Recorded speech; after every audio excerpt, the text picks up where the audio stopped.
Welcome to chess, ladies and gentlemen. All right, man. So I appreciate everybody very much for stopping by.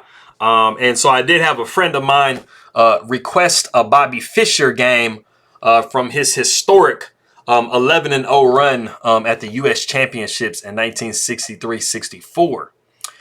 So I do have the game Bobby Fischer versus Benko. It was a pretty crazy tournament. Like I said, Bobby Fischer is the only person I believe in chess, U.S. chess history, to go 11-0, just straight wins. And especially given the people that he played against, these are a majority of them are legends of the game of chess.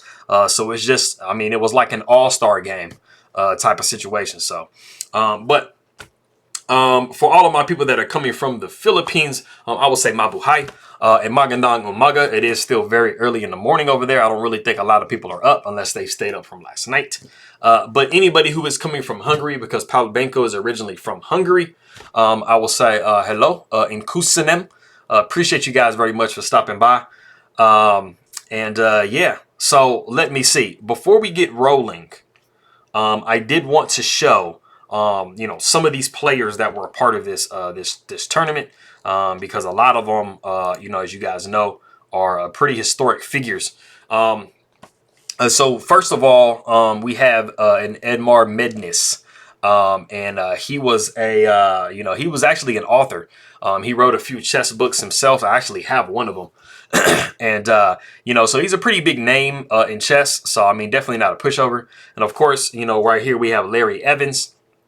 And, Larry Evans, there was a famous game between Fischer and Evans where Bobby Fischer played the King's Gambit because Larry Evans said it was a busted opening, which it really kind of is a little bit. But, just just to be, a comedian, Bobby Fischer did play the King's Gambit against Larry Evans. And I actually believe this is the game because it does say King's Gambit accepted. So what a joke.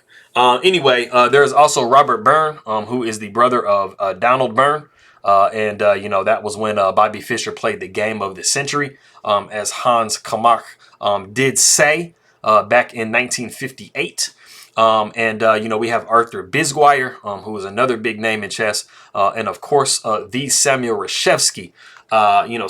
Some of you guys that are aware, Samuel Reshevsky, he was that child prodigy back in the early 1900s, who was kind of just like demolishing everybody he came across. We also have a Benko, which is, of course, this is the game. You guys are aware of the Benko Gambit. One of the most annoying gambits to me personally, because I'm a D4 player. And so, I'm very knowledgeable on the Benko. I rarely lose, but those times I do lose, it's super annoying because it is very competitive to play. So it's definitely tough to win against. And then there's also, Anthony Sadie, who is another like childhood friend of Bobby Fischer. He was about 5 years older than him, so he kind of like witnessed the rise of Bobby Fischer and stuff like that. So we're getting rid of that right there. But if you guys are ready to go, I don't normally talk this long, but if you guys are ready to go, let's take a look and see what we have for this game. So we have E4, we got G6, D4, Bishop comes to G7. We see Knight to C3. We got D6. We do have F4. Knight comes to F6, and then we do have Knight to F3. And we have the Pierce defense.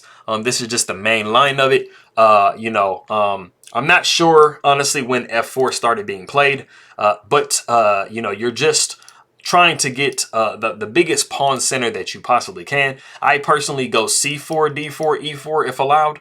And so it's just another way of doing that same type of a thing. You're anticipating probably at some point that this H file is going to, or this F file is going to be open for your rook. And that's actually something that we do see in this game. We do have castles by black. Bishop comes to D3. And something I will mention about, the Pierce is it is a little bit passive for black. If white knows exactly what they're doing, it shouldn't be a problem, just handling the Pierce. You know, like I said, I mean, you know, you have a really gigantic pawn center. You have beautiful development for your pieces. You don't really have the same luxury as black. I mean, you know, knight to c3, you know, runs into, you know, just pawn pushes and stuff like that. So, you know, your pieces aren't as comfortable as they could be. As you can see, all these pieces are very comfortably placed. They're not, you know, they're not going to be like pushed away by some pawns at any point. So we do see bishop to g4. We got h3, bishop takes f3, queen takes f3, and then we do see knight to c6. Bishop comes to e3.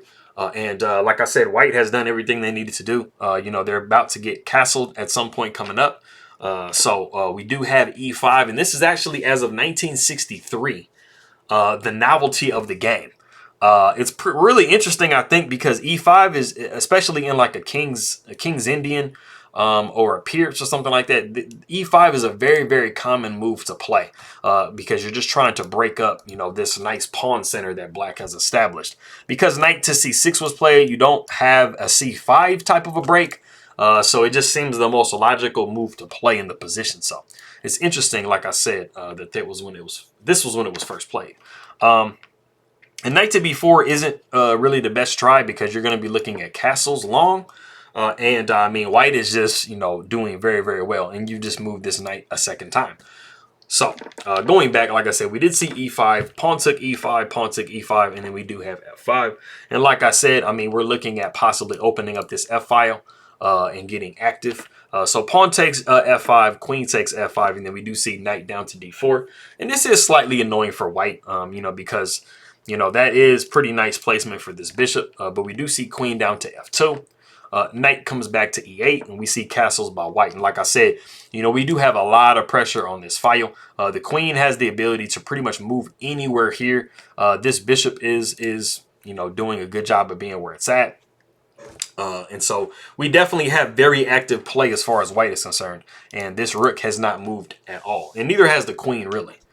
So we do see knight down to d6. We see queen over to g3. You know, of course, you know, we want to try to, like, you know, hit it with a bishop to h6 and just end the game. We do see king to h8. Queen comes up to g4. You know, we do see c6. Queen goes over to h5. Queen steps over to e8. And the unfortunate thing about queen to e8 in this position is it does allow bishop taking d4 and pawn taking e4. And, you know, it is allowing this bishop to start to be open, because all you have to do is push e5, right? So going back to what we had after queen to h5, it's actually much more desirable to actually go knight to e6. Just hold the position where it is, because you definitely do not want to do anything to activate this bishop on this diagonal, because that is one of white's kind of worst pieces. And I mean, you know, if you allow this pawn to move or capture or do anything, you know, this bishop is going to become very activated. And then we would just see rook to f2, queen would swing over to e8. We got g3, just preventing like a knight coming down to f4. And then after a5, we see rook a to f1. And I mean, it's definitely better for white, but it's not, you know, losing by any means, right? So like I said, after queen came to e8, we did see bishop takes d4, pawn takes e4.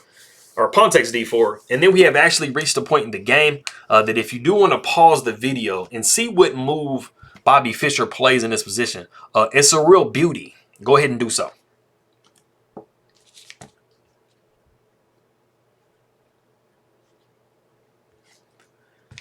All right, cool. So it's funny because, like, I really honestly, I'm sure I wouldn't have seen this move myself. And I really felt like not very many people would actually see this move, because it doesn't even look like it's a move. You're like, why would you just put this piece there? But the move is actually rook to f6.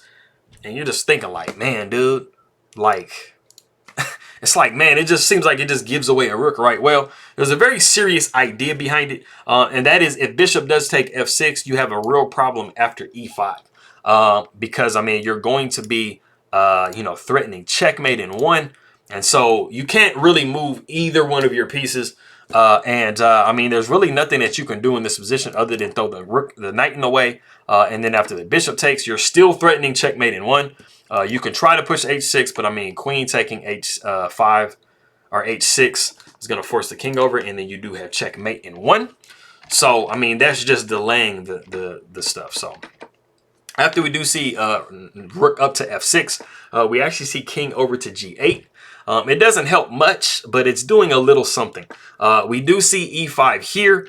We do have H6 just trying to like block as much as you can. The major issue for black was this open G file, and that's just kind of where things just really went downhill. You see knight down to E2, and it is actually in this position that black resigns the game.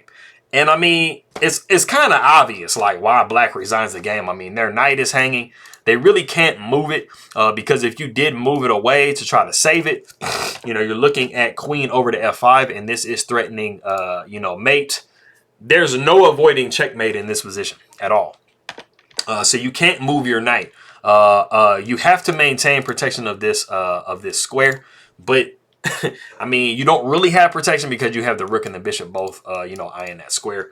So it's very miserable. And by the computer's thoughts, this is the best combination. This is the best series of moves that black can try to make to try to prolong the game as much as possible. And the first one is C5. So not moving the knight at all. Rook is going to take on H6, and you cannot take back because checkmate is going to be inevitable. So you really need to push F5. Rook is going to come over to G6, just pinning this bishop down to the king. You got C4, and then not even worrying about the bishop. Knight taking D4, queen taking E5, knight up to E6. Rook down to F7, bishop down to E2. You see rook over to E8, and then bishop takes C4, and you're deflecting the knight. So after the knight does take on C4, you do see rook taking G7, and this is going to deflect either the rook or the queen. And if it's the rook, you're going to be winning some material this way. And this is just not where you want to be at all. At all. Not even a little bit. So that is a pretty nightmare scenario to be in.